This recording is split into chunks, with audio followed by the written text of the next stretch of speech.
Hey everyone, Marvin here again. Today's video is about um, the IEM Summer 2021 Closed Qualifier that was on last night. I'm not sure what the qualifier is for, but it was a game between FaZe and G2 was on, and I hadn't watched Counter-Strike in a while, and it was on at a reasonable time for where I live, so I thought I would watch it, and I'm glad I did because it was a really good game. And today's video is going to be about NiKo. As you can see, uh, he played really well. He went off, and we're going to look at Train. Train, he had a really good game, 100 ADR, plus 14, and specifically we're going to look at Train T side, 17 and 10 on the AWP, on the T side. Had a really good game overall, the entire series. A really good game on this Train. A bit quiet on Mirage, but they kind of just got stomped on Mirage. So anyway, let's watch it from NiKo's point of view, at least the terrorist side.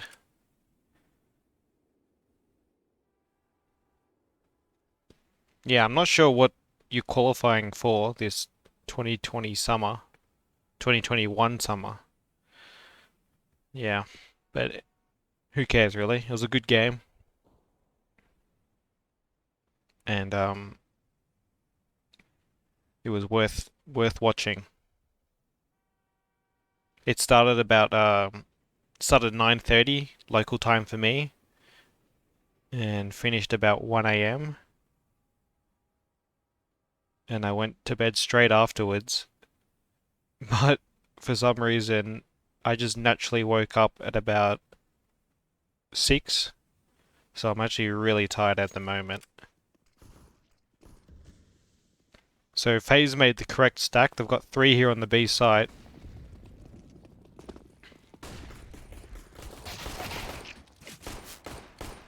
Very simple take. Molotov connector, run down the sidewalk with some flashes.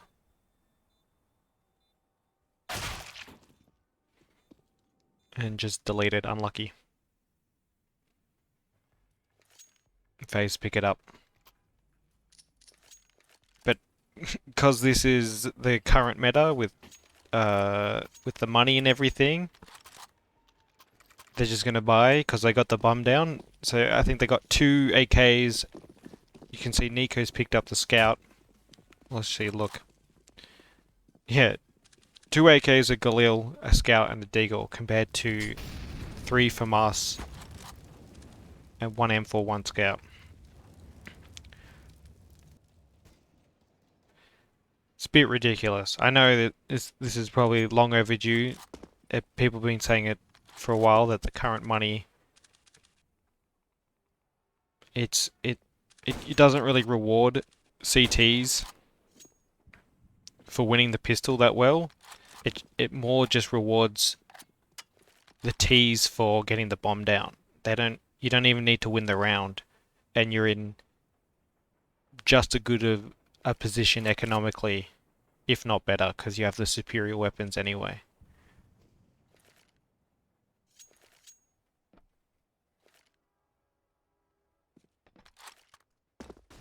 So I had this idea of maybe you just have the T's, because now what they did is they bumped up the starting loss bonus for each team. So you start at 1900 loss bonus. Good trade there with the scout.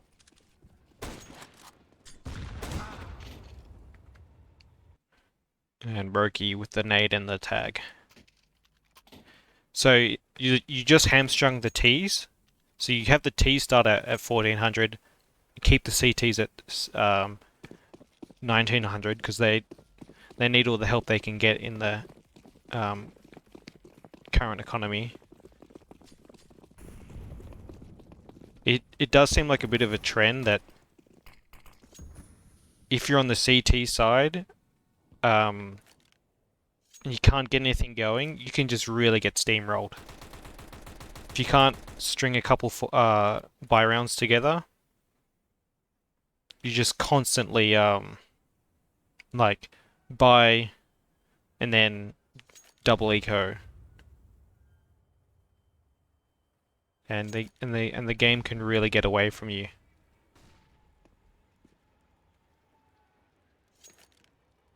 So what used to be probably the preferred side on most maps, the CT side, is a little precarious, and you obviously another byproduct of that is you're seeing just tons of saving.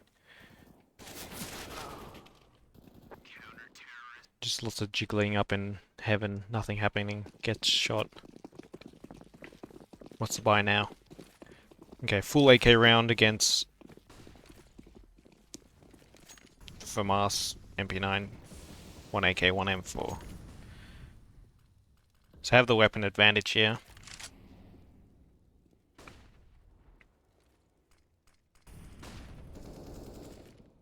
Yeah, you got tons of saving. It feels like there's more saving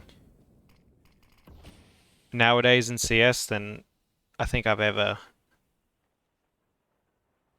experienced when watching. Partly that's because teams are becoming smarter. You know, they know they're starting to identify scenarios where they're not likely to win the round.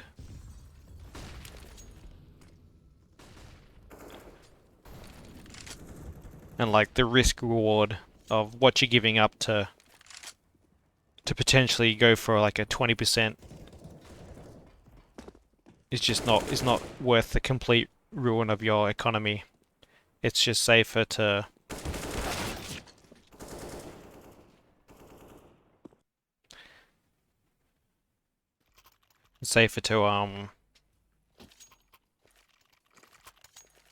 just save.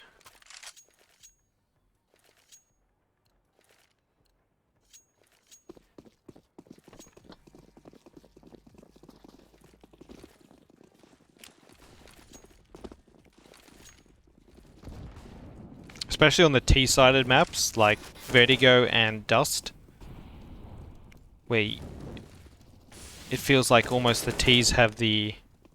I think those are probably the two most T-sided maps. They're really hard for CTs. In fact, I watched a little bit of the Mouse Sports game, and it was pretty much two big T-sides, and the CTs on both halves couldn't get anything going, and it went over time. And a good win by Mouse Sports over the movie star riders, whatever they're called, with Smooya and the boys.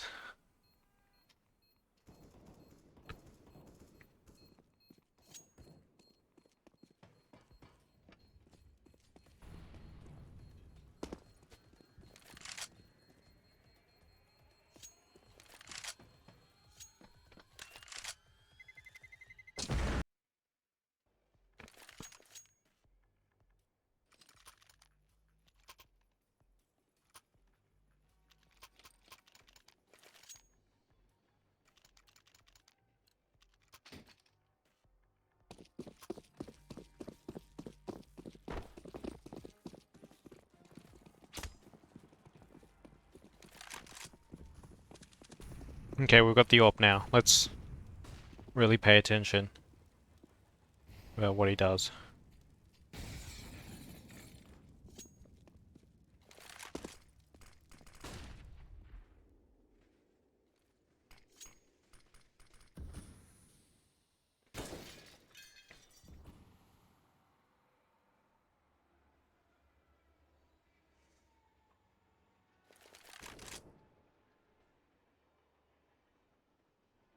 Not much going on. He went for that ramp peak, but coldzera is pretty experienced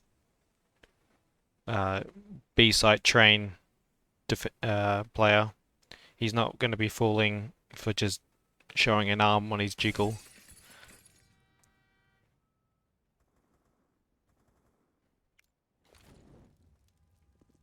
was pleasing to see Cold Zero had some quite good form, along with Twists for the FaZe side.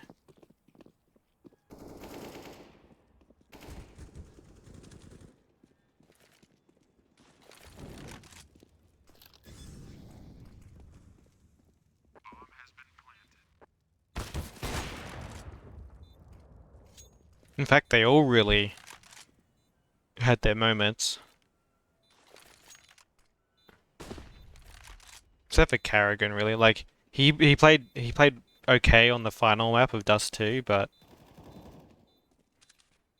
I think I actually made a video of this matchup of G2 versus Whiff.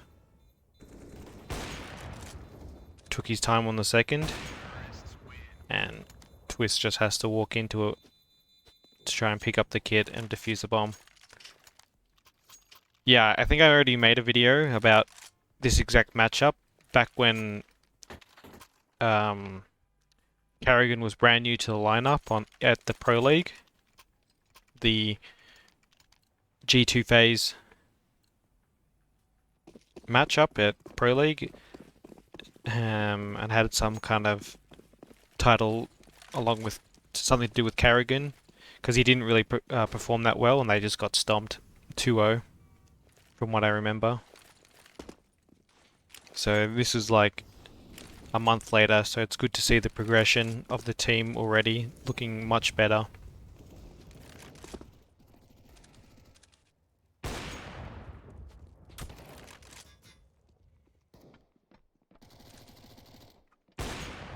So Twist is actually walking through this. Oh no, it's Brokey. Walked through that sandwich smoke as NiKo went up and didn't see it.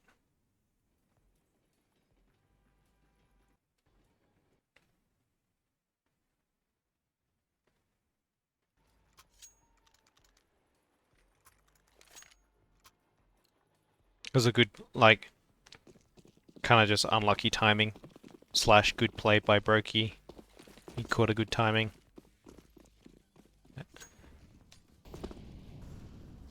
NiKo, have fun.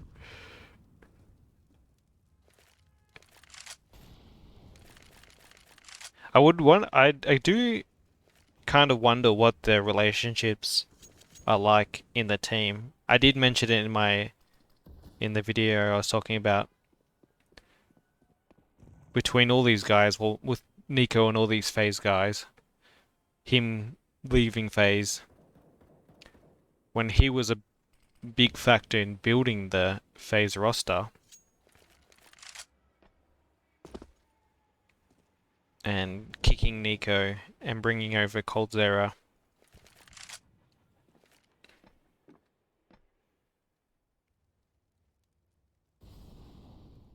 Bringing in Brokey, his prodigy, his FPL buddy. Throwing the utility. That seemed a very easy kill onto Carrigan, not looking.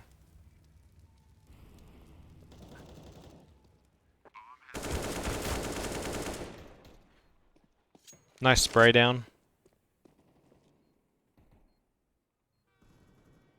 Oh, NiKo's got no head armor. That's interesting.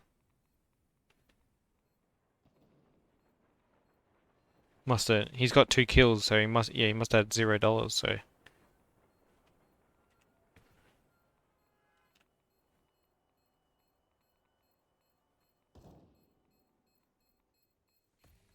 Guess it was a bit of a force buy. I wasn't really paying all that much attention, other than NiKo lining up the smokes out here.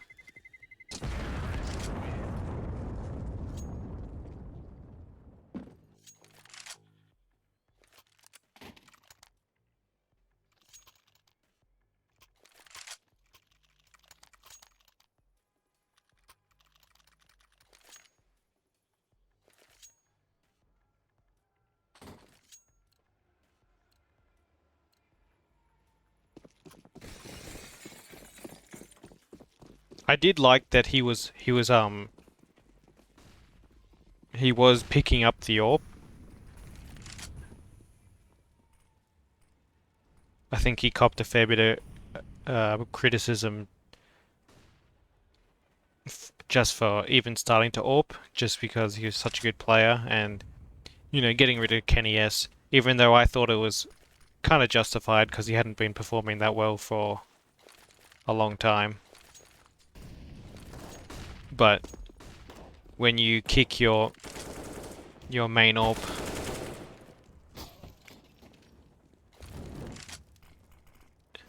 just so your star rifler can pick up the AWP, I think people are entitled to ask some questions. And it didn't really start off that well. I also had another video where he, I think it was his first map AWPing, and it didn't go too well.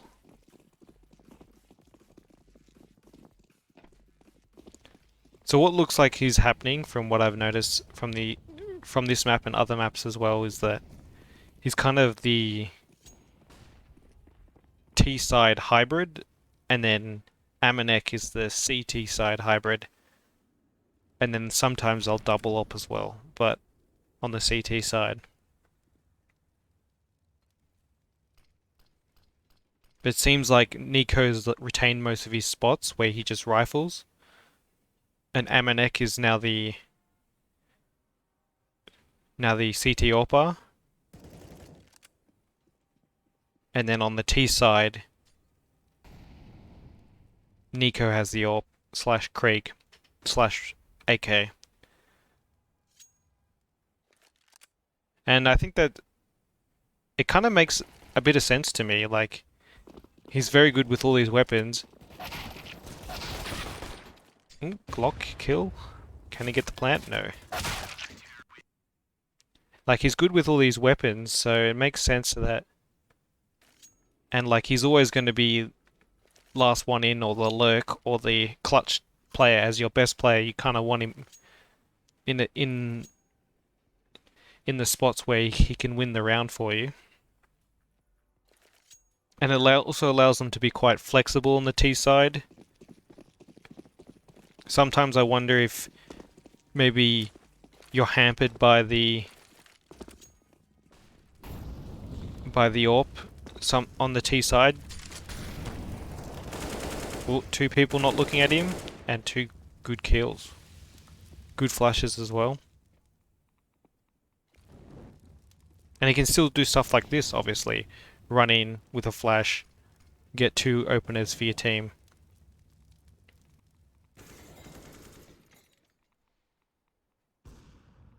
So it really adds flexibility to your T side.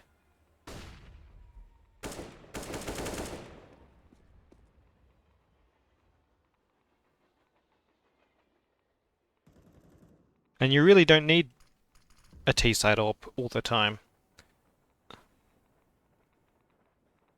Liquid have definitely proved that, having spent so long with not a real dedicated AWPer.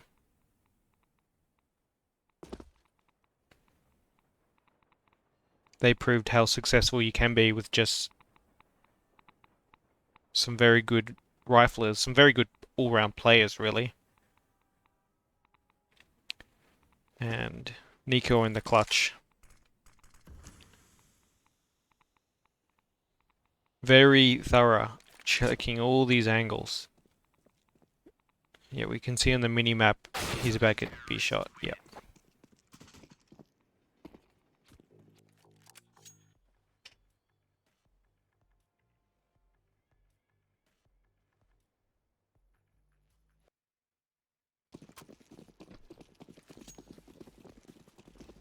Another eco.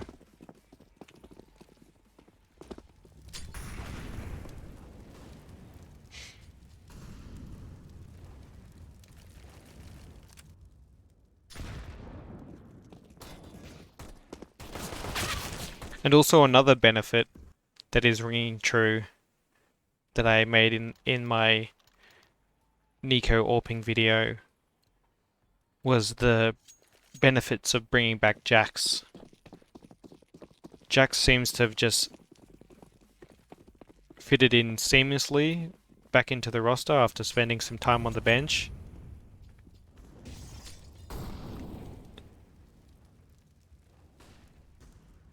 And he really just provides that hard entry that that they had to burden Amanek with, because with Kenny, Hunter, NiKo,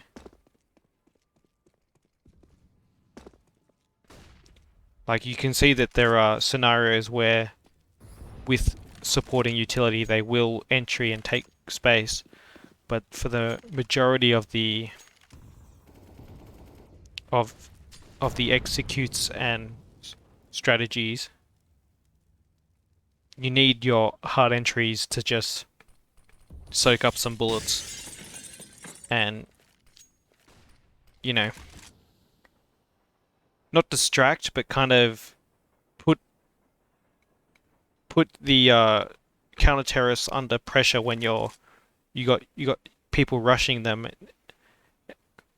and like creating space. That whole notion of entering is just creating space for your team to work in, to clutch. Once you have the control of the bomb site and of these positions, your counter-terrorists then have to re-clear, and you can peek and you have the advantage. So as you can see, like again, last one in, just holding the Z connector run out and then pushing up, just getting an easy frag with the AWP. Now he's just controlling the rotations. Another easy frag.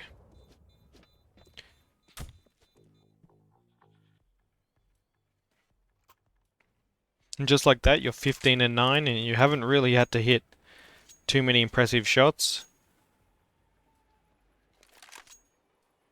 You're just doing your job as part of the team.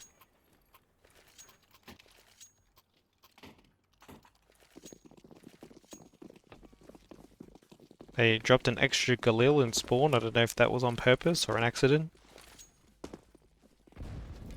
But it kind of shows you that some of the kills that NiKo is getting, like, he's not doing all the work to get them. Like, as Thorin says in his videos sometimes, like, your kills don't always show up on, like, your scoreboard. Like, some of the entry players' kills are going to be on NiKo's scoreboard because, like, they've done all the space, created the opportunity, and all NiKo has had to do sometimes is just press mouse 1. And he's very reliable at putting his crosshair on them and pressing mouse 1. And that's by design, obviously. That's how you build a team. You just have, you know, you create your opportunities for your best players, and then you trust them to close them.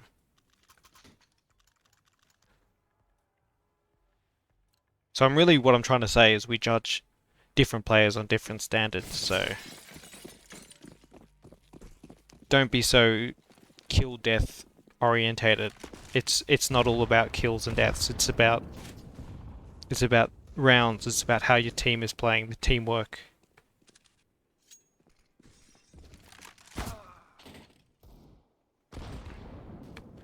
Okay, and just gets scouted by Twist in the last round.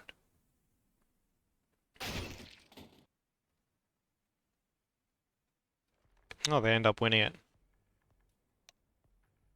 Maybe we should have spectated it. Oh well. Anyway, I thought that was an interesting video. Good to see G2 playing well. And good to see FaZe improving. Anyway, thanks for watching, and I'll catch you in the next one.